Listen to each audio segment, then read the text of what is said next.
శ్రీగురుభ్యో నమః. నమో దేవ్యై మహాదేవ్యై శివాయై సతతం నమః. నమః ప్రకృత్యై భద్రాయై నియతా ప్రణతాస్మతాం. అర్చనకాలే రూపగత, సంస్తుతికాలే శబ్దగత, చింతనకాలే ప్రాణగత, తత్వవిచారే సర్వగత. జ్ఞానానందమయం దేవం నిర్మలస్ఫటికాకృతిం ఆధారం సర్వవిద్యానాం హయగ్రీవముపాస్మహే. అచతుర్వదనో బ్రహ్మ ద్విబాహురపరో హరిః అపారలోచన శంభుః భగవాన్ బాదరాయణః. ఓం ఐం హ్రీం శ్రీం శ్రీమాత్రే నమః. ఓం ఐం హ్రీం శ్రీం శ్రీమాత్రే నమః. ఓం ఐం హ్రీం శ్రీం శ్రీమాత్రే నమః. ఓం ఐం హ్రీం శ్రీం శ్రీమాత్రే నమః. ఓం ఐం హ్రీం శ్రీం శ్రీమాత్రే నమః. ఓం ఐం హ్రీం శ్రీం శ్రీమాత్రే నమః. ఓం ఐం హ్రీం శ్రీం శ్రీమాత్రే నమః. ఓం ఐం హ్రీం శ్రీం శ్రీమాత్రే నమః. ఓం ఐం హ్రీం శ్రీం శ్రీమాత్రే నమః. ఓం ఐం హ్రీం శ్రీం శ్రీమాత్రే నమః. ఓం ఐం హ్రీం శ్రీం శ్రీమాత్రే నమః. లలితా సహస్రనామ అధ్యయన కార్యక్రమంలో భాగంగా ఇప్పుడు మనం 49వ శ్లోకంలో ప్రవేశిస్తున్నాం. నిర్వికల్ప నిరాబాధ నిర్భేద భేదనాశిని నిర్నాశ మృత్యుమథని నిష్క్రియ నిష్పరిగ్రహ. ఇక్కడ కూడా 8 మంత్రాలు ఇచ్చారు. నిర్వికల్ప నిరాబాధ నిర్భేద భేదనాశిని నిర్నాశ మృత్యుమథని నిష్క్రియ నిష్పరిగ్రహ. నిర్వికల్ప ప్రథమం, నిరాబాధ ద్వితీయం, నిర్భేద తృతీయం, భేదనాశిని చతుర్థం, నిర్నాశ పంచమం, మృత్యుమథని షష్ఠం, నిష్క్రియ సప్తమం, నిష్పరిగ్రహ అష్టమం. అష్టపది అయం శ్లోక. నిర్వికల్ప వికల్పము సంకల్పానికి ప్రత్యామ్నాయం. సంకల్పం వికల్పం మనసు యొక్క రూపమే. మనసు రూపం ఉందా? పాంచభౌతిక శరీరానికి మాత్రమే రూపం ఉంది తప్ప మనసుకు రూపం ఎక్కడుంది? ప్రాణమయ కోశానికి మనోమయ కోశానికి రూపం లేదు.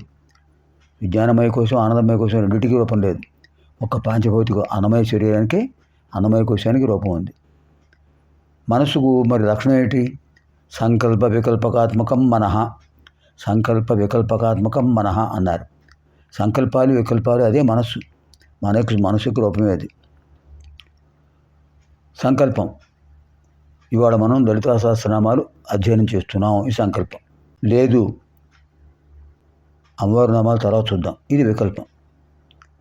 ఈ రెండు కూడా మనసు యొక్క గుణాలు. అమ్మవారికి ఉంటాయా? అమ్మవారికి సంకల్పం ఉండదు, వికల్పం ఉండదు. మనస్సు ఉంటే కదా. ఆకారం ఉంటే మనస్సు ఉంటుంది. దేహం 3 రకాలు: స్థూలదేహం, సూక్ష్మదేహం, కారణదేహం. స్థూల శరీరం, సూక్ష్మ శరీరం, కారణ శరీరం. ఈ 3 మనకు ఉంటాయి.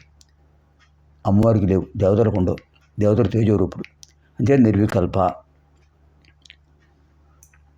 నిరాబాధ బాధలు ఉంటాయి అమ్మవారికి. శరీరం ఉన్నవాడికే బాధలు, లేనివాడికి బాధలు ఉండవు. అమ్మవారు ఎటువంటి బాధలు లేనివారు. నిర్భేద భేదం ఉంటుందా? స్వపరభేదం ఉంటుందా? వీళ్ళు నావాళ్ళు వీళ్ళు నావాళ్ళు కారు అనే భేదం మనకుంటుంది. స్వార్థపరులకు ఉంటుంది. నిస్వార్థపరులకు వసుధైక కుటుంబం. వసుధైక కుటుంబం, ప్రపంచంతో ఒకే కుటుంబం, అందరూ మావాళ్ళే అనే భావన ఉంటుంది. అమ్మవారి సంతానం కదా మనం అందరం. అమ్మవారికి భేదం ఉంటుందా? వీళ్ళు నావాళ్ళు వీళ్ళు నావాళ్ళు కారు అనే భావన ఉండదు. పరమేశ్వరుని సేవించినా అమ్మవారి వాడమే. పరమేశ్వరుని సేవించినా అమ్మవారి వాడమే. లక్ష్మీదేవిని స్తుతించినా అమ్మవారి భక్తులమే. శ్రీ మహావిష్ణువుని స్తుతించినా అమ్మవారి భక్తులమే. అన్నీ అమ్మవారి రూపాలే. నిర్భేద భేదనాశిని అంటే అమ్మవారిని స్తుతించినట్లయితే ఎటువంటి భేదాలు ఉంటాయి? మనకు కూడా భేదత్వం ఉండదు. అభేదత్వం, అద్వైతత్వం అమ్మవారు. నిర్నాశ నాశం అంటే ఏంటండి? క్షీణత్వం. క్షీణత్వం ఎవరికి ఉంటుంది? దేహం ఉన్నవాడికి ఉంటుంది. ఈ దేహం ఇవాళ ఉండొచ్చు, రేపు ఉండకపోవచ్చు. నాశత్వం అనేది కనిపించేదానికే. యదృశ్యం తన్నశ్యం. కనిపించేదంతా కనిపించని స్థితికి చేరుకుంటుంది. అమ్మవారు నిర్నాశ, నశించే స్థితి అమ్మవారికి ఎందుకు ఉంటుంది? ఉండదు. అమ్మవారు శాశ్వత స్థితిలో ఉంటారు. దేహాలు అశాశ్వతాలు. దేహాల్లో ఉన్న చిన్మయ రూపిణి, చిద్రూపిణి అమ్మవారు శాశ్వతురాలు. అంచేది అమ్మవారు నిర్నాశ, ఎటువంటి నాశము లేనివారు. మృత్యుమథని. మృత్యువును మథిస్తారు అమ్మవారు. మార్కండేయులు వారు పరమేశ్వరుని ఆశ్రయించారు. యమధర్మరాజు వచ్చాడు. మార్కండేయులు వారికి ఆయుర్దాయం అయిపోయింది తీసుకెడదామని. ఆ పాశం వేసేటప్పటికి ఆ పాశం మార్కండేయుల వారితో పాటు శివలింగానికి కూడా ఆ పాశబంధం పడింది. వెంటనే రౌద్రాకారంతో ఆయన శూలంతో ఒక్క దెబ్బ కొట్టేట్టుగా యమధర్మ అవతల పడిపోయాడు. చిరంజీవి భవ అన్నారు ఒక్కసారిగా మార్కండేయ వారిని. అదే ప్రళయకాలంలో కూడా ఉన్నవాడు మార్కండేయుల వారు ఒక్కరే.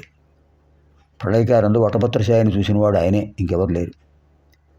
మార్కండేయుల వారికి అంత విశేషమైన తత్వాన్ని ఎవరిచ్చారు? శివతత్వం, శక్తితత్వం.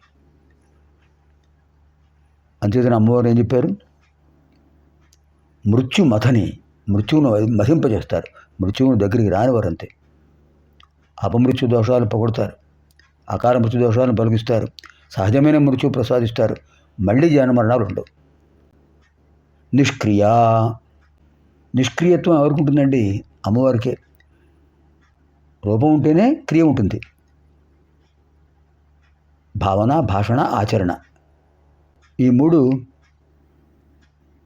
ఒక సాధనాలు, త్రికరణములు. ఇవి మానవులకు మాత్రమే ఉంటాయి. దేవతలకి ఉంటాయా? భావన ఉండదు, భాషణ ఉండదు, ఆచరణ ఉండదు. వాడు తేజరూపుడు కనుక. వాడు అనుకుంటే వస్తాయి, అసలు ఉండవు. అనుకుంటే వస్తాయి. కామరూపుడుగా అవుతారు వాళ్ళు. అంటే అమ్మవారు నిష్క్రియ, క్రియాపరత్వం ఉండదు అమ్మవారికి. నిష్పరిగ్రహ. పరిగ్రహ అంటే స్వీకరించడం. నైవేద్యం సమర్పయామి, ధూపం ఆఘ్రాపయామి, దీపం దర్శయామి. ఇవన్నీ మన భక్తితో, మన శ్రద్ధతో, మన కోసం మనం చేస్తున్నాం. అంతేగాని అమ్మవారు స్వీకరిస్తారా? పంచభక్ష పర్వాన్నాలను అమ్మవారికి నివేదించినా అమ్మవారు స్వీకరిస్తారనే విశ్వాసంతో అక్కడ పెడతాం. అమ్మవారికి వాటితో పని ఉంటుందా? నిష్పరిగ్రహ.